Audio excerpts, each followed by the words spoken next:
सबसे पहला है खाता, खिसरा, रकबा, चौहद्दी। ये 4 चीज कम से कम आपको मालूम होना चाहिए, तभी हम भी आपका हेल्प कर पाएंगे। तो 4 चीज मालूम होना चाहिए कि खाता क्या है मेरे जमीन का, उसका संबंधित सर्वे नंबर या खसरा संख्या बोलते हैं उसको, तो संबंधित सर्वे नंबर क्या है।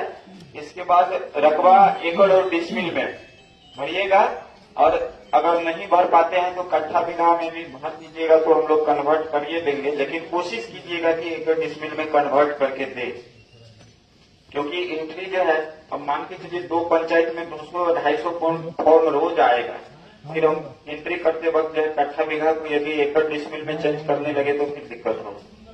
अब देखिए, अब फिर संबंधित चौहद्दी भरिएगा। चौहद्दी जो है वो वर्तमान चौहद्दी भरिएगा, ये नहीं कि कैडेस्ट्रल सर्वे वाला जो है 1905 वाला भर दिए और अभी का कुछ पते नहीं, अभी का भरिएगा, जो अभी जो आपके चौहद्दी चारों तरफ जो है, जो अभी दखल कब्जा में होंगे जिनका, वो उनका नाम भरिएगा, उत्तर, दक्षिण, पूर्व, पश्चिम, सीरियली वाइज। अब खाता, खेसरा, रकबा भरने में ये कैसे होगा देखिए। खाता अगर मान के चलिए, एग्जाम्पल के तौर पे समझा देते हैं कि खाता यदि 40 है और खेसरा यदि 510 है, तो खाता में भरेंगे 40, और एक खाता में जो है 10 प्लॉट भी हो सकता है, 20 प्लॉट भी हो सकता है, और 15 प्लॉट भी हो सकता है एक के प्लॉट। तो आप कैसे भरिएगा वो ध्यान से समझ लीजिए। खाता 40 भर दिए, खेसरा एक उठाए 510 तो 510 भर दिया। 510 का रकबा हो सकता है कि पूरा प्लॉट का रकबा आप ही के कब्जा में हो, तो पूरा रकबा भर दीजिएगा। 20 कट्ठा का प्लॉट है तो 20 कट्ठा का डिसमिल में चेंज करके भर दीजिएगा। लेकिन हो सकता है ऐसा भी कि उसमें से आपको 2 कट्ठा हिस्सा में हो, तो 2 कट्ठा को ही डिसमिल में चेंज करके भरिएगा। ये नहीं कि 510 भर रहे हैं खेसरा, तो 510 का पूरा रकबा जितना उतना भर दीजिए, ऐसा नहीं करना। और फिर उनका चौहद्दी भरना। अब उसके आगे जो है खाता नंबर अगर 40 है और खेसरा नंबर मान के चलिए 300 है, तो फिर खाता नंबर में दोबारा 40 देंगे और खेसरा में जो है 300 देंगे, और फिर उसका रकबा लिखेंगे जितना आपके कब्जे में। ऐसे करके जो है खाता, खेसरा, रकबा, चौहद्दी आपके ये पूरा भरा जाएगा, इसमें कोई दिक्कत नहीं होना चाहिए। अब जो है किस्म है जमीन का, जमीन का किस्म में जो है आपको ध्यान से समझ लीजिए। हो सकता है कि आपके खतियान में या पेपर में किस्म नहीं लिखा, तो आप जो ठीक ठाक जमीन होता है, ठीक ठाक होने के मतलब ये हुआ कि जो नहीं ज्यादा गहरा हो और नहीं ज्यादा ऊपर हो, ठीक ठाक जमीन हो, उसमें कम से कम 2 फसल धान और गेहूं अच्छे से होता हो, यानी खरीफ और रबी, तो आप धनहर भरिएगा। इसके बाद आता है फीट। फीट में जो है आप ये भरिएगा कि मेरा प्लॉट जो है ऊंचा पे है, तो गांव में जो भी जमीन है वो ऊपर है, उनको आप, और उसमें खेती होता होगा तो फीट भरिएगा। फीट के बाद जो है अगर कोई ऐसा जमीन होगा जो साफ गहरा हो, जिसमें पानी लग जाता होगा, धान भी बहुत मुश्किल से होता होगा, पानी के कारण दहा जाता होगा, ये बाढ़ के चलते बारिश के पानी से, उनको जो है आप लोग चौर भरिएगा। अगर आप मकान बनाए हैं या फिर रह रहे हैं, उसमें कोई खेती बाड़ी नहीं हो रहा है, तो बास्केट या मकान में लिखिएगा। या फिर अगर मान के चलिए बगीचा है, उसमें पेड़ है, तो आप जो है किस जमीन में जो है बगीचा लिख लीजिएगा। तो ऐसे करके आप जो है ये किस्म जमीन का जो है संबंधित प्लॉट का लिखिएगा। इसके बाद आता है शेष को छोड़ करके लगान। शेष को छोड़ करके लगान जो है ये आपको लिखा रहता है जमीन के रसीद में सालाना दर। वो सालाना दर शेष को छोड़ करके होता है, वो सालाना दर इसमें अंकित करना है। अगर रसीद नहीं कट रहा है तो उनका बात हम बताएंगे आपको। कुछ कॉमन क्वेश्चन आता है बहुत आदमी को, और हम बता देंगे, तब आप लोग क्वेश्चन पूछिएगा। तो सालाना दर भर दीजिएगा। इसके बाद जमाबंदी संख्या, रसीद अगर कटाए होंगे तो जमाबंदी संख्या निश्चित रूप से होगा, और जमाबंदी संख्या भर दीजिएगा। इसके बाद आता है भूमि पर दावा का आधार। तो भूमि यदि आपका एक बात समझ लीजिए कि एक रैयत एक ही फॉर्म स्वघोषणा देना है, चाहे वो खतियानी जमीन हो उसका या फिर क्रय किया हुआ जमीन हो, बायनामा जमीन, एक ही में सारा चीज देना है। तो भूमि के पर जो दावा का अधिकार वाला कॉलम है, उसमें जो है यदि खतियानी जमीन, यदि प्लॉट यदि खतियानी जमीन से संबंधित है, आपको अपने पूर्वजों से मिला हुआ संबंधित है तो आप खतियानी भर दीजिएगा उसके सामने।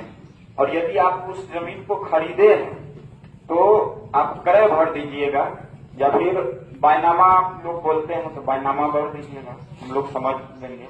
और एक तीसरा प्रकार भी होता है जमीन का कि आपको कोई दिया हो, मालिक दिया हो, रिटर्न खजा मालिकाना भर दीजिएगा। अगर बंदोबस्ती कराया गया हो सीओ के द्वारा या फिर किन्हीं और के द्वारा, गवर्नमेंट बॉडी के द्वारा, तो आप वो भर दीजिएगा बंदोबस्ती।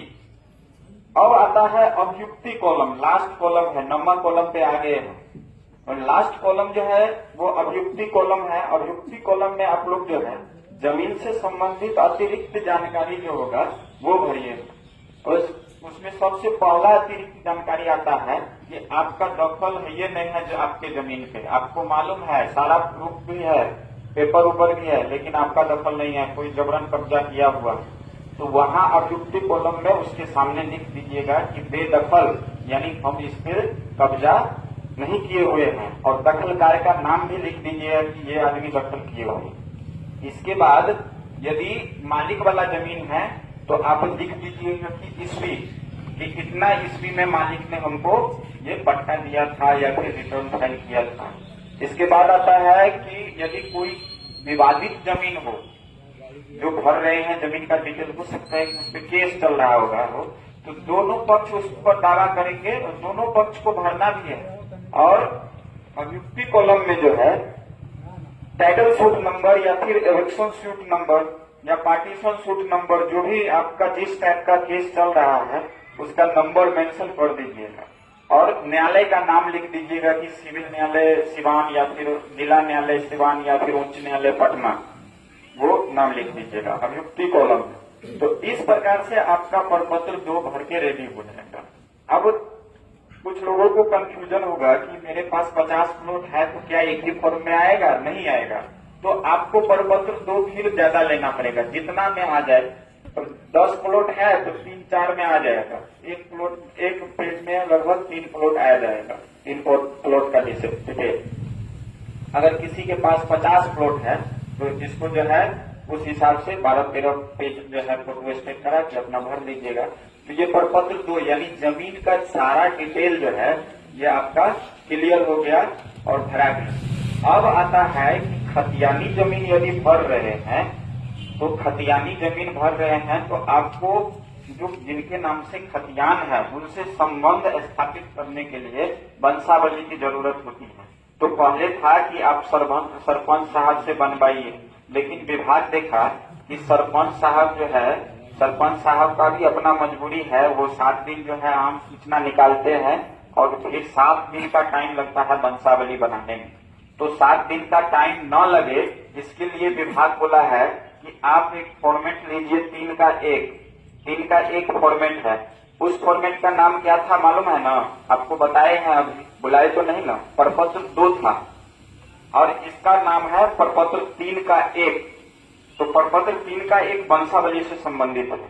अब वंशावली कैसे करना है अपने से और कैसे देना है वो बता देते हैं। और कंफ्यूज नहीं होइएगा कि सरपंच से हम पहले बना लिए तो अब क्या काम करेगा कि नहीं करेगा, वो भी करेगा, लेकिन अभी तक जो नहीं बनाए हैं कहीं से, अब उनको बनवाने की जरूरत भी नहीं है। अपना वंशावली स्वयं इस पे बना लीजिएगा, क्योंकि विभाग हम लोगों को आदेश दिया है कि स्वयं सत्यापित वंशावली भी हम लोग मानेंगे, लेकिन उनको पहले बता दीजिएगा कि अगर वो गलत पेश करते हैं वंशावली और आप बाद में आपत्ति आता है उनसे, तो उनसे कानूनी कार्रवाई की जाएगी। नियम की धारा नंबर 5। अब जो है वंशावली कैसे भरना है ये बता देते हैं पूरा विस्तृत तरीका से, जैसे हम प्रपत्र 2 भरना बताए। सबसे पहले है अंचल, तो अंचल बढ़िया कोठी भरिएगा। इसके बाद आता है उपरोक्त विषय के संबंध में सूचित करते हुए कहना है कि मैं या हम लोग, यदि प्रपत्र 2 की 4 आदमी मिल करके भर रहे हैं तो हम लोग पे टिक कर दीजिएगा। अगर एक ही आदमी प्रपत्र 2 भर रहे हैं जमीन का डिटेल तो एक मैं पे क्लिक कीजिएगा और एक ही आदमी का नाम दीजिएगा। यहाँ पे जैसे मान के चलिए राम कुमार और पिता का नाम श्याम कुमार है, तो पहला जो है राम कुमार दीजिएगा नाम पे, और यहाँ पे उसके सामने में जो खाली स्थान है वहाँ पे जो है उसके पिता का नाम श्याम कुमार दीजिएगा। हो गया। अब जो है इसमें अन्य व्यक्ति का नाम नहीं देना है। जिन व्यक्ति के नाम से फॉर्म 2 भरा रहा है, प्रपत्र 2, उन्हीं एक का नाम इस पे आएगा। अब जो है आगे बढ़ जाना है। आगे जो है निवासी है, ग्राम है, पुलिस थाना, अक्षर, जिला, जाति, ये आपको मालूम होगा, ये भर दीजिएगा सारी चीज। अब आता है कि भूमि जिसका विवरण प्रपत्र 2 में अंकित है, तो स्वर्गीय। अब स्वर्गीय से संबंधित है कि आपके खतियानी रैयत।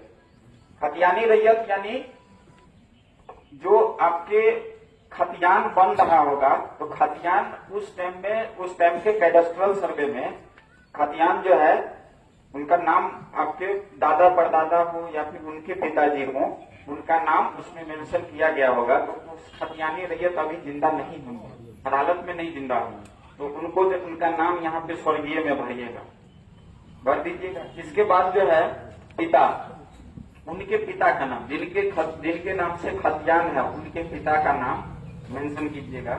इसके बाद आता है ग्राम भरिएगा। इसके बाद राजस्व ग्राम भी भरिएगा। देखिए, ग्राम और राजस्व ग्राम कभी कभी एक ही होता है और कभी कभी अलग अलग भी होता है। कि कोई एक गांव बन गया, लेकिन वो जो है किसी अन्य गांव में ही उसका नक्शा बना है, तो वो राजस्व ग्राम किसी और में आएगा। लेकिन गांव अगर बोले तो गांव अलग होगा। तो गांव अलग है, राजस्व ग्राम अलग है, तो अलग अलग भरिएगा। दोनों यदि एक ही है तो एक ही भरिएगा। हमको लगता है कि हरिहरपुर कला पंचायत में जितने 6 मौजा है, 6 गांव भी एक ही है और राजस्व ग्राम भी एक ही है, तो अब दोनों में एक ही भरिएगा। एक गांव अलग। अब ये अलग है, लेकिन राजस्व ग्राम भी वही होगा। जैसे बाजितपुर है तो गांव भी बाजितपुर ही भराएगा और राजस्व ग्राम भी बाजितपुर ही भराएगा। चलिए, अब आते हैं जमाबंदी क्रमांक संख्या पे। यदि रसीद कट रहा है, खतियानी जमीन है तो रसीद कट ही रहा होगा, इसमें कोई ये वाला बात नहीं है। तो जमाबंदी संख्या मेंशन कीजिएगा। यदि ज्यादा है जमाबंदी संख्या तो 2-3 मेंशन कीजिएगा और वगैरह लिख दीजिएगा, क्योंकि प्रपत्र 2 में आप पूरा डिटेल में भरे हुए हैं। इसके बाद जो है आपका आता है खाता संख्या। खाता संख्या अगर मान के चलिए 2-3 है तो यहाँ पे भर दीजिएगा। अगर 10 है, 20 है खाता चलता होगा, बड़े रहिए तो 10 खाता चलता होगा, तो 10 खाता में 3-4 भर के वगैरह लिख दीजिएगा, क्योंकि आप प्रपत्र 2 में पहले से डिटेल में मेंशन किए हुए। इसके बाद है खेसरा संख्या। खेसरा भी 2-3 भर के वगैरह कर दीजिएगा। अब आता है रकबा। रकबा जितना है, जो भी प्रपत्र 2 में आप भरे हैं, प्लॉट का जानकारी दिए हैं, उनका टोटल रकबा जो है एक जगह जोड़ के एकड़ डिसमिल में इस यहाँ पे भर दीजिएगा। इसके बाद जो है अब आता है नीचे में आपका सिग्नेचर है, सिग्नेचर कर दीजिएगा। जो अंगूठे का निशान लगाते हैं तो अंगूठे का निशान लगा दीजिएगा, या नहीं तो किन्हीं के बाबूजी जो है प्रदेश में होंगे तो उनके बेटा भर रहा होगा तो बेटा ही अपना सिग्नेचर कर दें, लेकिन लिख देंगे कि मैं इनका बेटा हूँ। इसके बाद जो है यदि कोई प्रतिनिधि हो सकता है कि बेटा पूरा परिवार ही कहीं और रह रहे हो और कोई उनका प्रतिनिधि जो है अपना उनका काम करवा रहा हो, तो प्रतिनिधि जो है अपना सिग्नेचर करके जमा कर दें। इसके बाद आता है वंश वृक्ष। आप जो नाम मेंशन किए हैं उनसे संबंध स्थापित करने के लिए जो प्रपत्र 3 का एक भरे हैं अभी वंशावली का फॉर्म, उसमें केवल तो आप अपने नाम दिए हैं और किन्हीं का नाम तो मेंशन नहीं किए हैं। तो यहाँ पे जो है पीछे में ब्लैंक पेज है, खाली जगह है, उस खाली जगह में जो है आप अपना वंश वृक्ष बना दीजिएगा। वंश वृक्ष कहने से मतलब होता है कि आपको खतियानी रैयत से आपका अपना जो है कितने डिवाइड में आता हुआ होगा, मतलब आते आते आप जहाँ पे जीवित पकड़ाएगा वहां पे रुक जाइए सर। इसका मतलब ये हुआ कि यदि बेटा है जिंदा और उनका पिताजी भी जिंदा है तो पिते तक आगे रुक जाएगा, बेटा का नाम मेंशन नहीं होगा। इसके बाद वंश वृक्ष यहाँ पे बना के और नीचे में एक लाइन लिख देना है कि ये वंश वृक्ष मेरे द्वारा बनाया गया है और यह पूर्णतः सत्य है, और इस पर यदि कोई आपत्ति आएगी बाद में तो मैं कानूनी कार्रवाई का भागी बनूंगा। तो हो गया आपका रेडी। कहीं सरपंच और महाराजगंज और सिवान दौड़ने की जरूरत नहीं है। लेकिन हाँ, वो तो इधर भरे जो फॉर्म वो उसमें तो एक नाम था, लेकिन इसमें जो है वंश वृक्ष में आप अपने बेटी या पुत्री को ये